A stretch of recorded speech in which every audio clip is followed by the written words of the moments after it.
Tonight on Phoenix 14, banned from campus, book buyers stealing your texts instead of buying them back.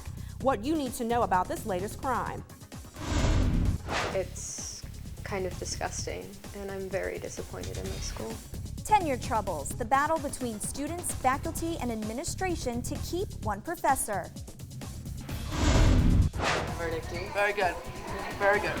Local yogurt competition, find out how Elon's newest business is stacking up to older favorites. Phoenix 14 gives you the inside scoop, coming up.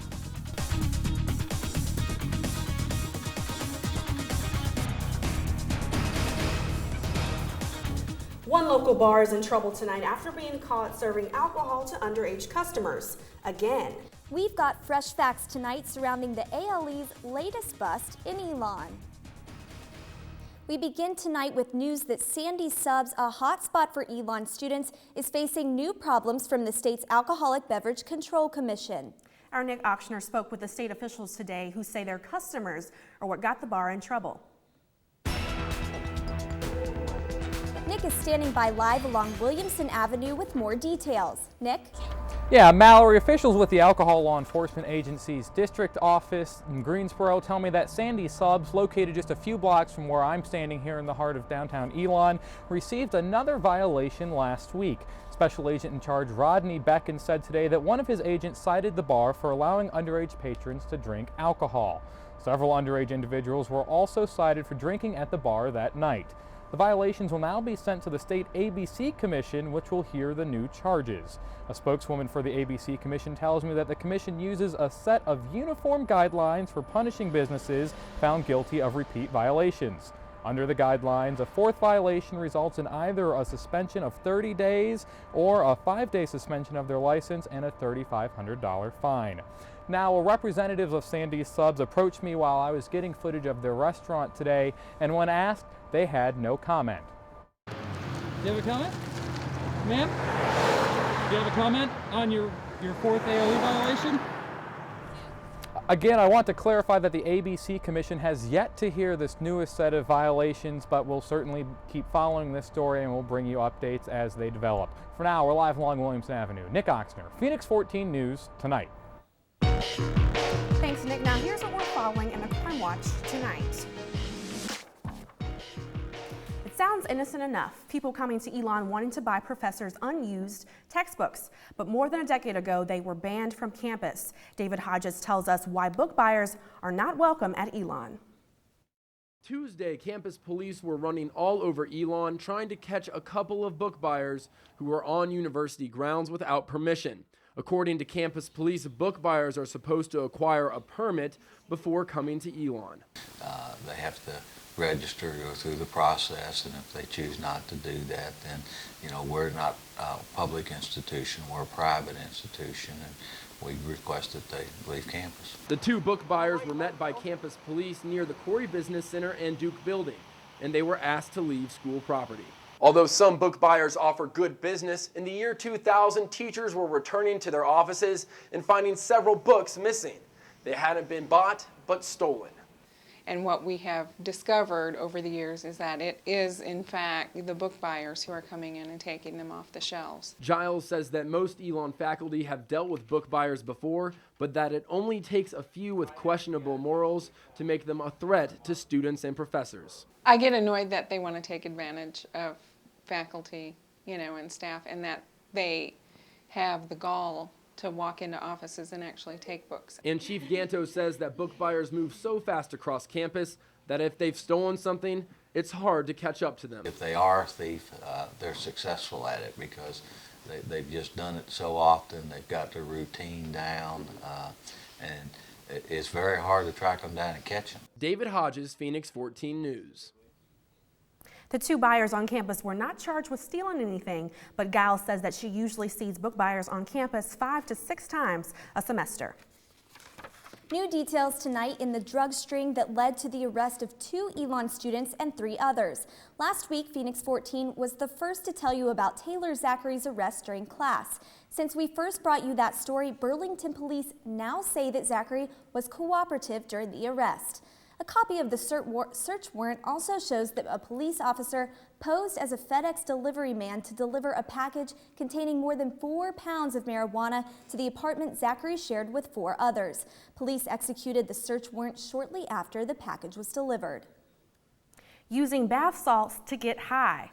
Now a bill is going through North Carolina legislature to ban certain salts. The packets of white powder contain a new designer drug known as MDPV. We had no luck finding them in stores here, but we did find one Elon student who's seen the sales of these salts firsthand. We went to a bunch of different head shops and finally found it. They told him to take a tiny, tiny amount because it has a lot of kick to it.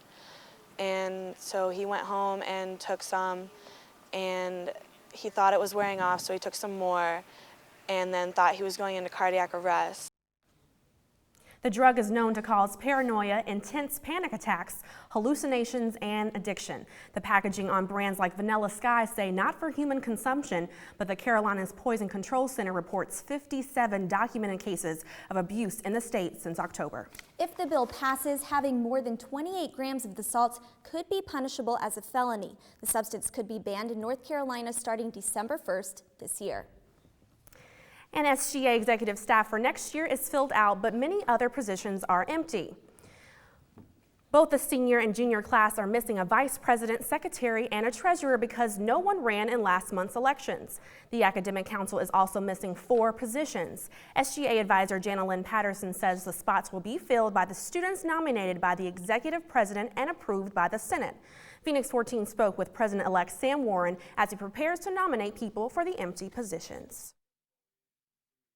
From what I can tell so far, the people that have emailed back are really strong people that just haven't really done Senate in college but did it in high school and middle school, so in previous times. So I think the people that have showed interest and have already come forward saying they want to be a member of the Senate are really strong people. And if you're interested in filling a spot in next year's Senate, you can contact Warren or Patterson. Elon University's trustees approved faculty promotions and tenures. 17 professors were offered tenure, but the committee would not say how many were denied. Here's how the tenure process works.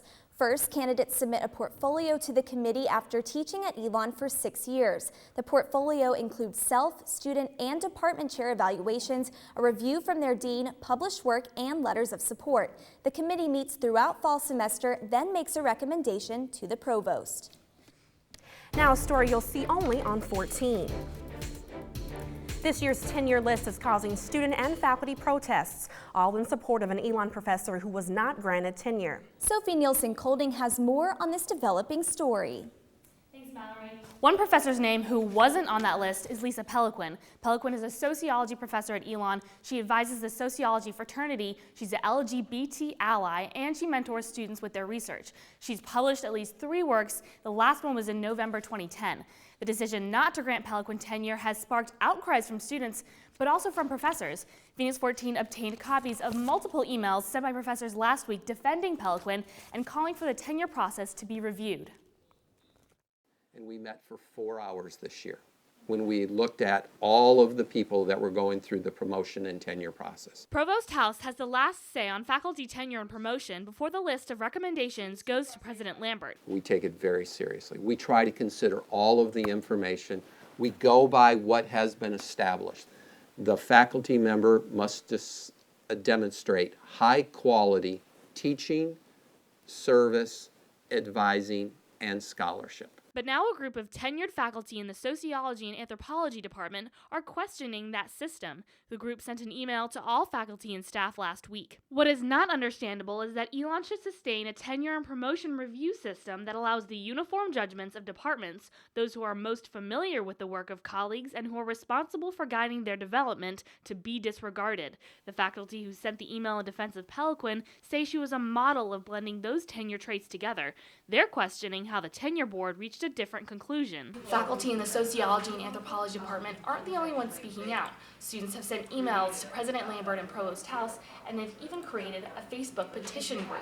It's kind of disgusting, and I'm very disappointed in my school. Sociology major Ali Poggi just got off the phone with her mentor, Dr. Pelequin. I don't know, but I'm praying. She said that even though Dr. Pelequin is holding it together, she and her fellow students are going to fight for the professor who's given them so much. Dr. Pelequin embodies engaged learning. Support for Pelequin is even coming from former students. One alum suggested fellow alumni boycott the Ignite fundraising drive, suggesting that a financial impact would get the university's attention. House says he understands why some students and faculty are upset, but he's sticking to the book.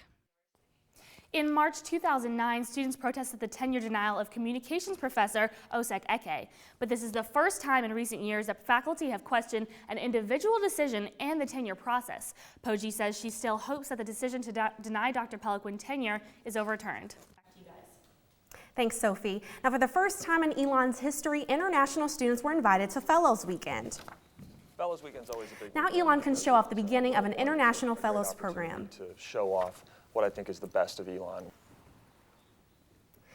Now students, the program is designed to give foreign students financial aid, and the first group of international fellows will consist of 20 students, adding on to the 200 that will be chosen as fellows for the class of 2015. Inside Elon's 10-year plan. The Elon Commitment, Construction, and Objectives to Transform the University. This week, Jackie Adams found out the plans for carrying out the strategic plan.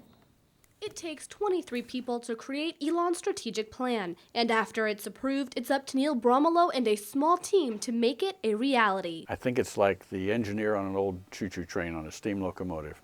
We have these big blocks of coal, and somebody takes them and throws them in the boiler and makes steam out of them. Every new facility the strategic plan calls for starts with a single question. How are we going to achieve it? And the questions multiply from there. What do you need? What don't you have? How big should it be? How many people are going to be in there? Is the floor carpeted or is it made out of linoleum? You know, these are design questions. Planning can last at least a year before construction even begins on a new facility like the new Colonnades residence halls, and it can last even longer. Typical job for us would take about 18 months on an average. During that time, Bromelo and his staff spend their time meeting with the contractor, doing field visits and coordinating on the job site. Even through the construction phase, planning continues. Things are always changing, but the desired product doesn't. They're always trading off a need, a requirement, a desire, and trying to hit a middle ground where you say this is a quality product that'll last long and it fulfills the needs. Jackie Adams, Phoenix 14 News, tonight. Phase 1 of the plan is already underway. The construction of Colonnades C, D, and E and the new Elon Town Center is set to be completed this year. Coming up on Phoenix 14 News. $10,000 to this local Elon farm. What this win means to you and how their products are targeting Elon customers. A sweet new shop came to campus this weekend. I'll introduce you to the new business that's dishing out competition for a local favorite. Up nearly 50 cents in less than a month. Filling your tank is emptying your wallet. How this affected one family Fellows Weekend and if it's going to stop. Next on Phoenix 14.